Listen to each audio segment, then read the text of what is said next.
नमस्कार दोस्तों, मैं अलका स्वागत करती हूँ आपका अपनी एक्सीलेंस फैमिली में। जहाँ आज हम स्टार्ट करेंगे चैप्टर 7 और जानेंगे हम इसमें पर्यावरण और धारणीय विकास के बारे में। तो सबसे पहले हम पर्यावरण का अर्थ जानते हैं। पर्यावरण का अर्थ है कि हमारे चारों ओर का आवरण, हमारे आसपास जो चारों ओर का आवरण है जिससे हम ढके हुए हैं, वही क्या है? पर्यावरण। यह एक ऐसी प्रणाली है जिसमें जैविक और अजैविक तत्व होते हैं और वो मानव को प्रभावित करते हैं। मानव को इन तत्वों के अनुसार अपने आप को डालना होता है। जैसे हवा, पानी, मिट्टी, ये सब क्या है? एक अजैविक तत्व, ठीक है, जिसमें जीवन नहीं है। और जैविक तत्व वो जिसमें जीवन होता है। तो हवा, पानी, मिट्टी, ये जो है इनके अनुसार हमें रहना होता है, ना कि इनको हमारे अनुसार रहना होता है। ठीक। और अब धारणीय विकास आता है। धारणीय विकास का मतलब होता है कि हमारे आसपास का जो ये पर्यावरण है इसको नुकसान पहुंचाए बिना विकास काम हो। मतलब मानव की सुरक्षा, मानव की सुविधा, मानव के विकास, देश के विकास के लिए संसाधनों का जिस तरीके से उपयोग हो रहा है, तो उन संसाधनों से पर्यावरण को नुकसान ना हो। धारणीय विकास की गति ऐसी हो जो आज नहीं बल्कि कल के लिए भी सही हो। कहने का मतलब है कि आज जो पेट्रोल डीजल की जगह जो इलेक्ट्रिक गाड़ियां चल रही है वह धारणीय विकास के अंदर आती है, जो कि पर्यावरण को नुकसान नहीं पहुंचाती है। तो पर्यावरण हमारे चारों ओर का आवरण जिससे हम ढके हुए हैं, पर्यावरण, और धारणीय विकास हमारे चारों ओर जो ये वातावरण है, जो ये आवरण है जिससे हम ढके हुए हैं, इसको कोई नुकसान न हो, इसको नुकसान पहुंचाए बिना संसाधनों का उपयोग हो या ऐसे कार्य किया जाए जिससे पर्यावरण को नुकसान न हो। तो ये पर्यावरण धारणीय विकास का अर्थ हो जाता है। अब इन्हीं के अंदर जो मैंने बातें बताई है, जैविक अजैविक तत्व और पर्यावरण कैसे नुकसान में आ जाता है, पर्यावरण कैसे प्रदूषित होता है, इन सब के बारे में अब हम चर्चा करेंगे। तो लिखा है यहाँ, पर्यावरण को समस्त भूमंडलीय विरासत और सभी संसाधनों की समग्रता के रूप में परिभाषित किया जा सकता है। कि जो पर्यावरण है इसे हम क्या बोल सकते हैं? भूमंडलीय विरासत और सभी संसाधनों की समग्रता के रूप में परिभाषित किया जा सकता है। आज हमारे पास जो भी चीज है, खाने से लेकर, पीने से लेकर, पहनने से लेकर, ये सब हमें पर्यावरण से मिली है। तो जो भी हमारे पास है वो सब क्या है? पर्यावरण। ठीक। तो पर्यावरण को किस बारे में परिभाषित किया इसने? संसाधनों की समग्रता और भूमंडलीय विरासत के रूप में परिभाषित किया। कि आज मानो मनुष्य के पास जो कुछ चीज है, जो कुछ संसाधनों को वो उपयोग कर रहा है, वह सब पर्यावरण है। इसमें सभी जैविक और अजैविक तत्व आते हैं। जैविक तत्व जिनमें जीवन होता है, पेड़ पौधे, मनुष्य, जीव, है ना, जंतु, ये सब किसके अंदर आते हैं? जैविक। और अजैविक तत्व जो क्या करते हैं? जैविक तत्व को प्रभावित करते हैं। जैसे हवा, पानी, मिट्टी, ये सब क्या करते हैं? जीव जंतु, पशु पक्षी, हम सबको प्रभावित करते हैं। फिर आगे बोला, जो एक दूसरे को प्रभावित करते हैं, जो बात मैंने अभी आपको बोली कि जैविक और अजैविक दोनों तत्व एक दूसरे को प्रभावित करते हैं। सभी जीवित तत्व जैसे पक्षी, पशु, पौधे, वन, मत्स्य आदि जैविक तत्व है, जबकि हवा, पानी, भूमि अजैविक तत्व है। पर्यावरण अध्ययन के अंतर्गत इन्हीं जैविक और अजैविक घटकों के बीच अंतर संबंधों का अध्ययन किया जाता है। पर्यावरण की सिंपल सी परिभाषा आप ये भी बता सकते हो कि जैविक और अजैविक तत्वों की अंतर संबंधता को ही पर्यावरण कहा जाता है। मतलब पर्यावरण एक ऐसी प्रणाली है जिसके जैविक और अजैविक तत्व मानव को प्रभावित करते हैं, इसे ही हम पर्यावरण कहते हैं। जैविक और अजैविक दोनों एक दूसरे पर निर्भर है और दोनों एक दूसरे को प्रभावित करते हैं। क्लियर? अब आगे बढ़ते हैं। आगे लिखा है इसके कार्यों के बारे में कि पर्यावरण के हम यहाँ 4 कार्य पढ़ेंगे।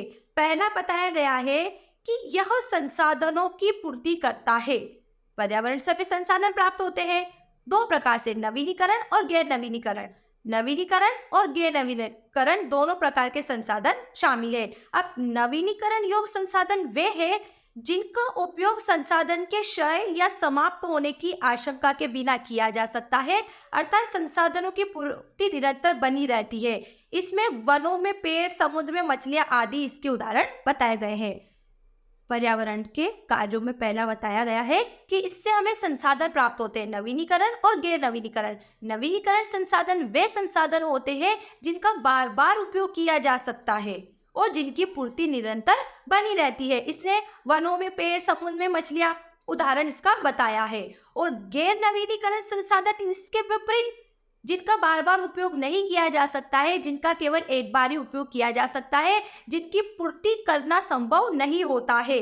जैसे इसमें जीवाश्म ईंधन, कोयला, प्राकृतिक गैस, इनको हम शामिल कर सकते हैं। तो पहला कार्य समझ में आया कि पर्यावरण का पहला कार्य क्या है? यह हमें नवीनीकरण और गैर नवीनीकरण दोनों प्रकार के संसाधन उपलब्ध कराता है। दूसरा बताया है, यह अवशेष को समाहित कर लेता है। मतलब कि प्रकृति में कुछ भी चीज व्यर्थ नहीं है, सबका कोई ना कोई उपयोग है। जैसे आज वर्षा होती है, ठीक है, तो उसका पानी समुद्र में जाता है, नदियों तालाबों में जाता है, वाष्प बनकर वापस ऊपर जाता है और पुनः वर्षा के रूप में आ जाता है। ठीक उसी प्रकार से कोई जीव जंतु है वो मर जाता है, ठीक है, पेड़ों की पत्तियां सूख कर गिर जाती है, तो वो सब मिट्टी में मिलकर वापस मिट्टी बन जाती है। ठीक है, तो ये कहा गया कि पर्यावरण में जो भी चीजें हैं वह अपने आप को वापस क्या कर लेती है, अपने आप में समाहित कर लेती है, वापस अपने में मिला लेती है, कोई भी चीज को व्यर्थ नहीं जाने देती। किंतु जब ये चीज इसकी समाहित करने की सीमा से ज्यादा हो जाती है तो पर्यावरण प्रदूषित हो जाता है। आगे लिखा, यह जननिक और जैविक विविधता प्रदान करके जीवन को पोषण करता है।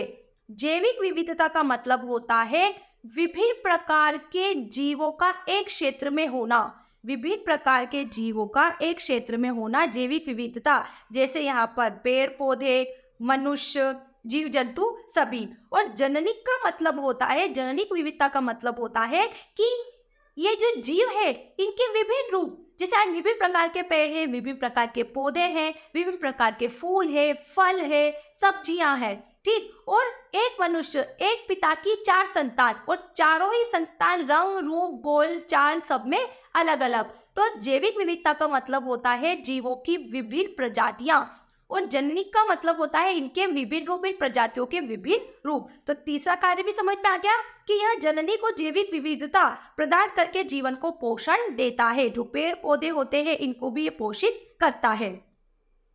फिर आगे हम पढ़ेंगे, इसमें बताया गया पर्यावरण इन कार्यों को बिना किसी व्यवधान के तभी कर सकता है। व्यवधान मतलब रुकावट, बिना रुकावट के तभी कर सकता है जब तक कि ये कार्य उसकी धारण क्षमता की सीमा में हो। हम भी कोई भी कार्य तब तक करते हैं जब तक हमसे होता है।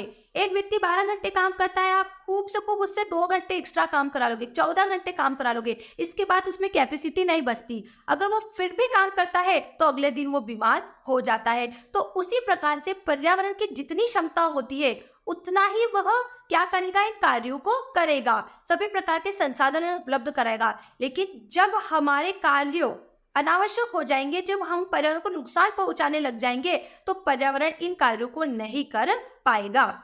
इसका अर्थ है कि संसाधनों का निष्कर्षण इनके पुनर्जन्म की दर से अधिक नहीं है और उत्पन्न अवशेष पर्यावरण की समावेश क्षमता के भीतर है।